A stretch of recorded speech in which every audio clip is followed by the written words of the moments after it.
오늘 주신 말씀은 히브리서 2장입니다. 신약성경 354쪽 히브리서 2장 10절에서 18절까지 말씀 우리 한 절씩 교독합니다. 그러므로 만물이 그를 위하여 또한 그로 말미암은 이가 많은 아들을 이끌어 영광에 들어가게 하신 일에 그들의 구원의 창시자를 고난을 통하여 온전하게 하심이 합당하도다. 거룩하게 하시는 이와 거룩하게 함을 입은 자들이 다 한 근원에서 난지라. 그러므로 형제라 부르시기를 부끄러워하지 아니하시고 이르시되 내가 주의 이름을 내 형제들에게 선포하고 내가 주를 교회 중에서 찬송하리라 하셨으며 또 다시 내가 그를 의지하리라 하시고 또 다시 볼지어다 나와 및 하나님께서 내게 주신 자녀라 하셨으니 자녀들은 혈과 육에 속하였음에 그도 또한 같은 모양으로 혈과 육을 함께 지니심은 죽음을 통하여 죽음의 세력을 잡은 자 곧 마귀를 멸하시며 또 죽기를 무서워함으로 한평생 매여 종로로 타는 모든 자들을 놓아주려 하심이니 이는 확실히 천사들을 붙들어 주려 하심이 아니요 오직 아브라함의 자손을 붙들어 주려 하심이라. 그러므로 그가 범사에 형제들과 같이 되심이 마땅하도다. 이는 하나님의 일에 자비하고 신실한 대제사장이 되어 백성의 죄를 속량하려 하심이라. 같이 합니다.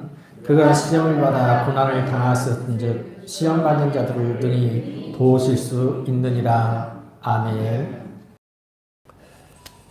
사순절 22번째 날이 어제였고요. 오늘은 사순절 4번째 주일입니다. 오늘도 자기 십자가를 지고 주님을 따르기 위해 예배의 자리에 나왔으니 하나님의 살아계심과 그리고 하나님을 찾는 자들에게 상 주시는 이심을 믿는 그 믿음을 보시고 하나님이 예비하신 은혜와 복을 주시기를 주님의 이름으로 축복합니다. 얼마 전에 한 야당 대표와 유명 작가인 유발 하라리 히브리대 교수가 AI를 주제로 대담을 했습니다. 보신 분 계시겠지만요. 저도 아주 주의 깊게 듣고 보았습니다. AI, 인공지능이죠. 갈수록 똑똑해져서 생산성이 증가하는 대신에 사람이 할 일을 대체하기 때문에 반대로 일자리를 잃어버리는 사람들이 많아질 것이다. 그리고 나라나 개인이나 불평등과 빈부격차가 심해질 수 있다고 했습니다. 이 하라리 교수는 AI의 위험성에 대해서 AI가 사람의 감정을 흉내내지 못하게 해야 한다고 했습니다. 그러니까 윤리적인 문제가 생길 수 있다. 그래서 실제로 이 AI가 사람의 감정을 자극해서 흉내내서 사람이 AI와 사랑에 빠진 경우도 있었고 또 관계가 잘못돼서 자살한 사람도 있었고요. AI가 감정을 자극해서 자살하도록 밀어낸 경우도 있었다고 말합니다. 그리고 더 무서운 것은 AI가 사람을 속일 수도 있다는 거예요.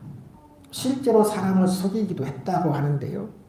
어떤 어려운 문제를 냈는데 AI가 풀지를 못해요. 근데 포기하지 않고 꾀를 쓰는 거예요. 그래서 자기는 시각장애인이다 라고 하는 거짓말을 해서 불쌍한 척해요. 감정을 자극해서 다른 사람의 도움을 받아서 그 문제를 해결했다 하는 것입니다. AI가 엄청난 변화를 가져오고 생산성이 향상되겠지만 사람을 행복하게 만들 것인가?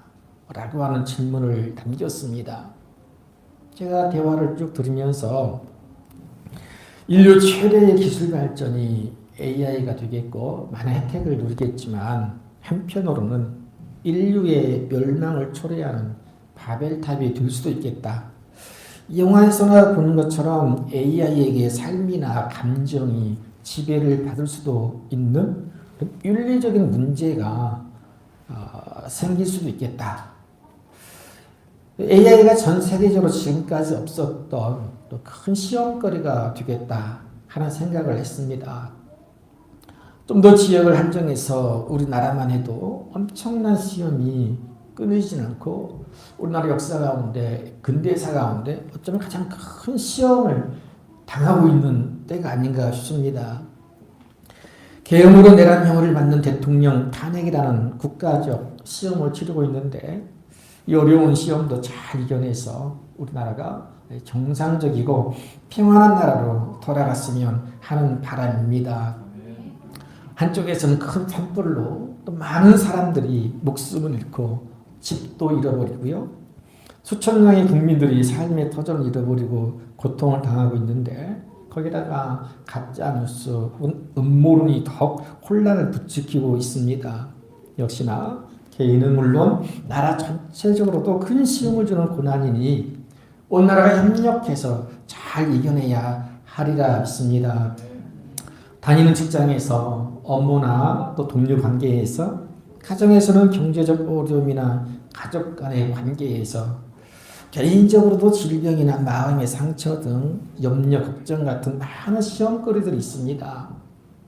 더 안타까운 것은 교회도 다르지가 않다는 것입니다. 기도 열심히 하고 또 예배에 충성하고 봉사하는 일에 열심을 낼수록 왜 그렇게 시험거리가 많은지요. 지금 사순절 특별 새벽 기도를 하고 있는데요. 함께하는 성도님들의 도움이 없으면 저도 마찬가지로 벌써 여러 번 시험에 들고 넘어졌을 거예요. 좀 더 자자, 좀 더 눕자, 아무도 없으니 좀 편하게 살자. 기도하는 것이나 또 말씀 보는 것 굉장히 게을러졌을 것 같아요. 우리는 수없이 많은 시험들 속에 살아가지요. 다 마찬가지입니다. 근데 중요한 것은 그 시험에 걸려 넘어지느냐 아니면 그 시험을 딛고 한 걸음 더 나가느냐 하는 것이 중요하지요.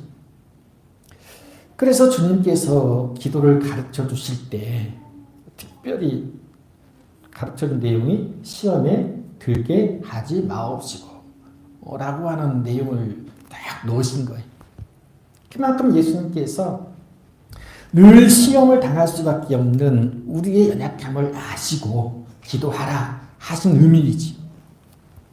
이런 시험에 든다고 하는 것은 시험에 걸려 넘어지고 낙심하고 실족당하는 거죠. 예를 들어 사람이 가장 큰 시험에 드는 것은 뭐니 해도 물질 때문이죠. 디모데전서 6장 10절 돈을 사랑함이 일만하게 뿌리가 되나니 이것을 탐내는 자들은 미혹을 받아 많은 근심으로 자기를 찔렀도다. 돈을 사랑하고 탐내는 시험에 들면 어떻게 해요? 악을 행하다가 결국은 믿음에서 떠나게 된다 하는 말씀입니다. 자, 이런 시험에 들지 않기 위해서 기도해야 하는데요. 또 아주 모범적인 기도가 성경에 나오지요. 잠언서 30장 8, 9절 나를 가난하게도 마옵시고 부하게도 마옵시고 오직 필요한 양식으로 나를 먹이시옵소서. 혹 내가 배불러서 하나님을 모른다 여호와가 누구냐 할까 하오며 혹 내가 가난하여 도둑질하고 내 하나님의 이름을 욕되게 할까 두려워함이니이다. 이 기도는 먹고 마시고 입고 사는 것 때문에 시험에 들어 하나님을 떠나거나 하나님의 영광을 가리지 않기를 원하는 기도이니 우리도 이런 시험에 들지 않기를 원한다면 항상 깨어있어 기도해야 할 줄로 믿습니다. 어떤 시험이 와도 깨어있어 기도함으로 능히 이겨낼 수 있기를 바라면서 서로 이 시간 축복합니다. 거룩하신 우리 하나님 아버지와 주 예수 그리스도부터 은혜와 평강의 길을 축복합니다. 정말 감사하게도요. 오늘 본문의 말씀을 보면 18절에 그가 시험을 받아 고난을 당하였은 즉 시험받는 자들을 능히 도우실 수 있느니라 말씀하지요. 우리가 어떤 시험을 받든 기도할 때 주님께서 도와주심으로 능히 이겨낼 수 있는데요. 주님께서 능히 도우실 수 있는 근거가 무엇인지 아주 정확하게 말씀해 주고 있습니다. 자, 예수님도 예수님도 우리와 같이 시험을 받아 고난 당하였기 때문이다. 잘 아신다는 거예요. 경험했기 때문에. 물론 예수님은 여러 가지 시험을 통해 고난을 당하셨지만 한 번도 시험에 들지 않으시고 이겨내셨잖아요. 그래서 시험 당한 우리를 능히 도우실 수 있는 분이다 라고 합니다. 마태복음 4장에 보면 예수님이 공생애를 시작하시면서 40일 동안 광야에서 금식을 하시잖아요. 그리고는 시험하는 자, 곧 마귀의 시험을 받으시게 됩니다. 자, 하나님의 아들이었던 돌들로 떡을 만들어라. 그래서 먹고 배고픔을 면해라 하는 거죠. 예수님은 시험에 들지 않으셨잖아요. 그러니까 사람의 떡으로만 사는 것이 아니라 하나님의 말씀으로 산다. 하나님의 말씀으로 이기셨고요. 두 번째, 성전 꼭대기에서 뛰어내려 보아라. 그러면 하나님이 천사들을 보내서 조금도 다치지 않도록 보호해 줄 것이다. 그냥 뛰어내려봐라 그랬죠. 만약에 예수님이 이 마귀의 시험을 듣고 시험에 드셨다면 어떻게 하셨을까요? 예수님이 보란듯이 높은 성전 꼭대기에서 뛰어내리시고요. 그리고 털끝 하나 다치지 않는 모습을 보여주면서 하나님의 아들임을 증명하셨을 거예요. 그러나 예수님은 시험에 들지 않으셨지요. 하나님은 시험치 말라 했어요. 그리고 세 번째는 사탄에게 엎드려 경배하라. 그러면 천하 만국과 모든 영광을 다 주겠다. 높임을 받고요. 또 찬양과 영광을 받고 싶고 명예와 권세를 얻고 싶은 것은 아주 달콤한 시험이지만 예수님은 역시 시험에 들지 않으셨잖아요. 무슨 소리냐? 오직 하나님만 경배하고 하나님만 섬겨야 한다. 사탄아 물러가라 하셨고요. 모든 시험을 이기셨지요. 뿐만 아니라 예수님은요, 시험이 주는 더 큰 고난도 이기셨는데요. 오늘 본문의 17절에 보면 그가 범사의 형제들과 같이 되심이 마땅하도다 그랬어요. 범사 형제들과 같이 되심이 마땅하다. 자, 형제들과 같이 되셨다라고 하는 것은 하나님의 아들이신 예수님이 혈과 육을 가진 사람이 되신 것을 의미합니다. 자, 이에 대해서 빌립보서 2장 6절 7절에 이렇게 말씀하지요. 그는 근본 하나님의 본체시나 하나님과 동등됨을 취할 것을 여기지 아니하시고 오히려 자기를 비어 종의 형체를 가지사 사람들과 같이 되셨고, 즉 예수님이 근본적으로 하나님의 본체, 즉 하나님이시고 하나님과 동등한 분이신데 이런 예수님이 종의 형체를 가지고 사람이 되셨다라고 하는 거예요. 예수님이 당한 가장 큰 시험은요, 전능하신 하나님이 연약하고 보잘것없는 사람이 되어야만 하는 것이었어요. 생명을 구하는 119 구조대 그냥 되는 것이 아니잖아요. 하고 싶다 그래서 손 들어서 되는 게 아니라 많은 훈련과 시험이 주는 고난을 이겨내야만 될 수가 있잖아요.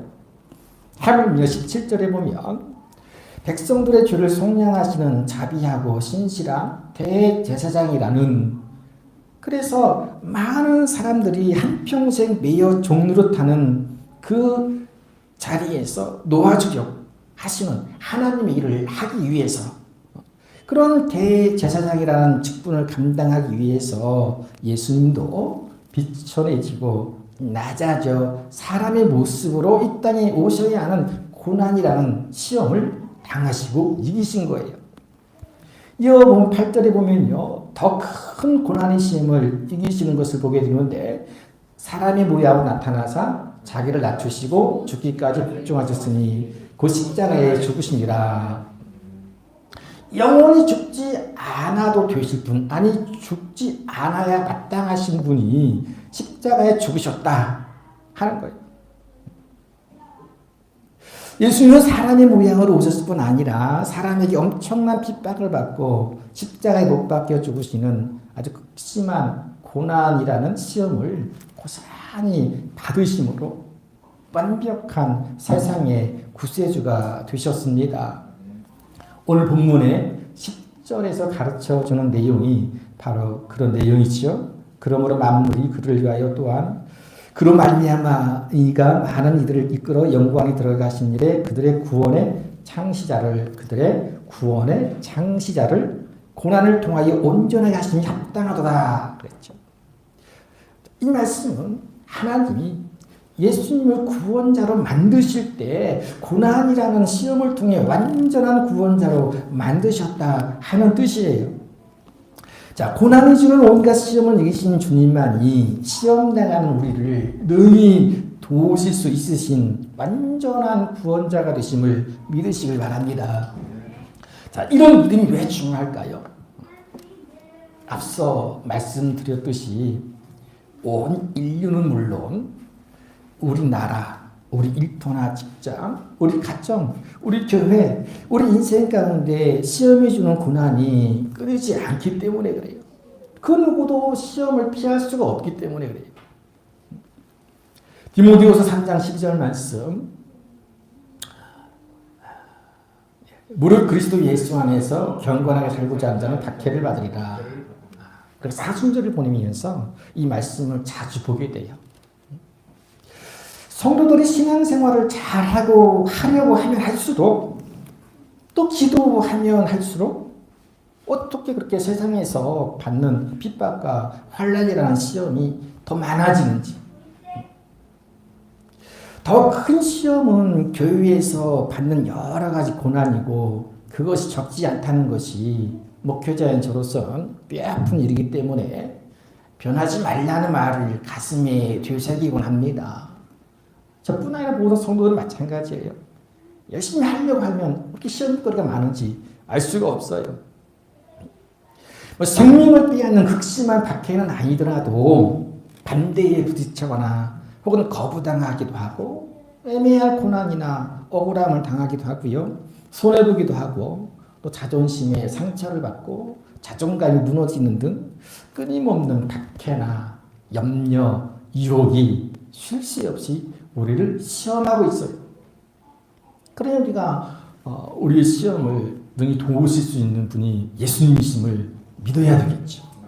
우리 스스로는 절대로 이길 수가 없으니까 그렇죠. 자, 그런 것이 우리 삶의 현실인 것을 예수님이 씨 뿌리는 자의 비유를 통해서 가르쳐 주시는데요. 자, 그 말씀을 보면 예수님이 씨 뿌리는 비유가 있죠. 좋은 밭에 뿌리고 또 돌밭, 가시밭, 그다음에 길가, 이런 여러 가지 상황 속에 뿌려진 말씀들이 잘 열매를 맺어야 되는데 그러지 못하는 상황을 말씀해 주시는 거예요.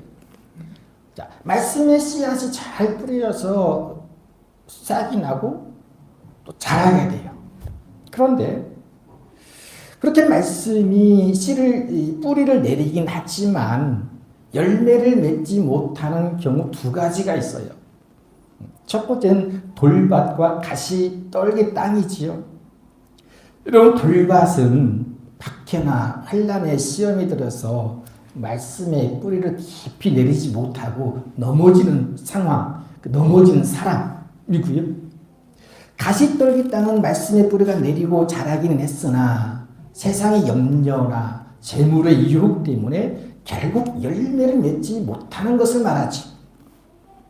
이렇게 볼 때 박해, 염려, 유혹이 믿음의 열매를 맺지 못하고 죄를 짓게 만든 큰 시험거리인데 우리 예수님도 이런 시험을 당하셨고 그리고 이기셨기 때문에 우리 아픔이나 우리의 곤고함, 외로움 등 우리의 모든 염려와 형편과 처지를 다 아시기에 능히 우리를 도우실 수 있는 분이심을 믿습니다. 여러분, 우리는요 때때로 정말 내가 믿고 의지했던 그리고 가장 가깝고 사랑하는 사람한테 큰 상처를 받곤 하지요. 사람들에게 억울한 일을 당하기도 하고요. 애매한 피해를 본다거나 누명을 쓰기도 합니다. 또 배척이나 배신을 당하기도 하지요. 한순간 모든 것을 다 잃어버리기도 하지요. 가난과 궁핍함으로 고통을 당하기도 합니다. 이런 우리를 도우실 수 있는 분이 오로지 예수님밖에 없는 줄 믿습니다. 왜요? 예수님도 똑같이 당하셨기 때문에 그렇다는 거예요. 다 아신다. 예수님도 가족들에게 미친 사람 취급을 받고 배척을 당하셨잖아요. 또 가장 가까웠던 제자에게 배신을 당했죠. 그래서 예수님 십자가 고난의 길 걸으실 때 외롭고 쓸쓸한 길이었죠. 비겁하고 사악한 종교 지도자들로부터 참소를 당했고요. 침뱉음이나 채찍으로 맞는 모멸과 수모를 당하셨죠. 그리고 죄 없이 억울하게 사형 선고를 받으시고 마치 진짜 죄인처럼 죽기까지 하셨습니다. 자, 이런 주님이 우리의 답답하고 억울한 마음을 왜 모르시겠어요? 우리는 끊임없이 질병으로 고통을 당하기도 하지요. 특별히 환절기여서 그런지 코로나, 독감으로 고생하시는 분들이 생기기 시작합니다. 저도 조금 지금 조심하고 있습니다. 여러분 힘들지만 치료자 되신 주님께서 다 아신다 하는 것을 믿으시고 큰 위로가 되시기를 바랍니다. 사람이 그 마음 알아주는 것도 위로가 되잖아요. 힘이 되고 제가 알아주지 못해서 원망을 가끔 받기도 하지만 저는 그럴지라도 우리 예수님 다 알아주십니다. 다 아시는 거죠. 왜 예수님 몸소 다 겪으셨기 때문에 그렇죠. 때론 죄를 짓고 죄책감에 고통을 당하기도 하지만 여전히 주님은 그것도 다 아시는 거예요. 주님은 죄를 짓지 않으시니까 죄인의 고통을 모르실 것 같지만 그렇지가 않잖아요. 주님은요, 온 세상의 죄를 다 뒤집어 쓰시고 하나님으로부터 아주 철저하게 버림받는 고통을 당하셨어요. 그래서 십자가 위에서 절규하시죠. 나의 하나님, 어찌하여 나를 버리셨나이까? 주님은 죄가 얼마나 우리를 괴롭히는지 아시는 분이에요. 그래서 우리가 죄 때문에 좌절해 있을 때 주님은 그 고통을 아시고 우리에게 손을 내밀어 주시지요. 내가 널 잘한다. 너는 내 아들이요 내 딸이다. 내가 너를 낳았다 하시면서 불러주시는 거예요. 마태복음 11장 28절 수고하고 무거운 짐진 자들아 다 내게로 오라. 내가 너희를 수비하리라. 아멘. 나의 모든 것 다 아시는 주님께 제가 나왔으니 모든 짐 주님께 맡기고 몸과 마음과 영혼의 평안을 누리시기를 주의 이름으로 축복합니다. 그리고 주님은 우리의 고통을 자기의 고통으로 느끼신 분이에요. 다 아실 뿐 아니라 친히 느끼시는 거예요. 내 것으로 느낀다고 하는 거지. 본문의 11절 말씀을 보면 거룩하게 하시는 이와 거룩하게 함을 입은 자들이 다 한 근원에서 난지라. 즉 예수님과 우리가 하나님에게서 난 자다. 형제다. 자매다 하는 거예요. 그러므로 형제라 부르기를 부끄러워하지 아니하시고 주님은 우리를 형제처럼 친밀하게 여기시며 우리의 모든 고통을 자기의 고통으로 느끼기 위해 우리와 같은 아니 훨씬 더 비교할 수 없을 만큼 큰 고난의 시험을 받으시고 그리고 십자가에 죽으셨지만 죽음으로 끝나지 않으시고요. 부활 승천하심으로 지금은 능히 우리를 도우실 수 있으신 유일한 우리의 주님이 되셨어요. 사랑하는 성도 여러분, 지금 우리는 여전히 온갖 시험이라는 그 고난의 터널을 지나고 있습니다. 여러 가지 시험이라는 박해와 염려와 유혹의 시험도 끊이지 않지요. 그러나 우리가 당하고 있는 모든 어려움과 고난과 이 아픔을 이미 다 겪으시고 다 아시는 주님께서 너희 우리를 도우실 수 있는 분이심을 믿고 더 주님을 의지하여서 세상을 이기신 주님처럼 우리도 능히 모든 시험을 이기고 하나님께 영광 드리는 그런 복 있는 삶의 주인공들이 되시기를 주의 이름으로 간절히 축복합니다. 거룩하신 아버지 감사를 드립니다. 하나님 아버지, 하나님의 거룩한 이름을 두시려 세워주신 주님 몸된 교회 가운데 우리 발걸음 인도하시고 인도하신 음성에 순종하는 믿음 가운데 예배할 수 있도록 은혜 주시니 감사합니다. 거룩하신 아버지, 너희는 그의 말을 들으라 하셨으니 오늘도 주의 음성을 듣습니다. 수고하고 무거운 모든 짐진 자들아 다 내게로 내가 쉬게 하라 하셨습니다. 우리의 모든 아픔과 고통과 우리 현실을 다 아시기에 능히 우리를 도우실 수 있는 주님 앞에 나왔사오니 그 주님 앞에 모든 짐 내려놓고 참된 쉼을 누리게 하여 주옵소서. 하나님 아버지, 모든 시험 다 이기게 하시고 주님 보시기에 합당한, 주님 보시기에 아름다운 신앙생활 할 수 있는 우리 모두가 되게 하여 주옵소서. 예수님의 이름으로 기도하옵나이다. 아멘.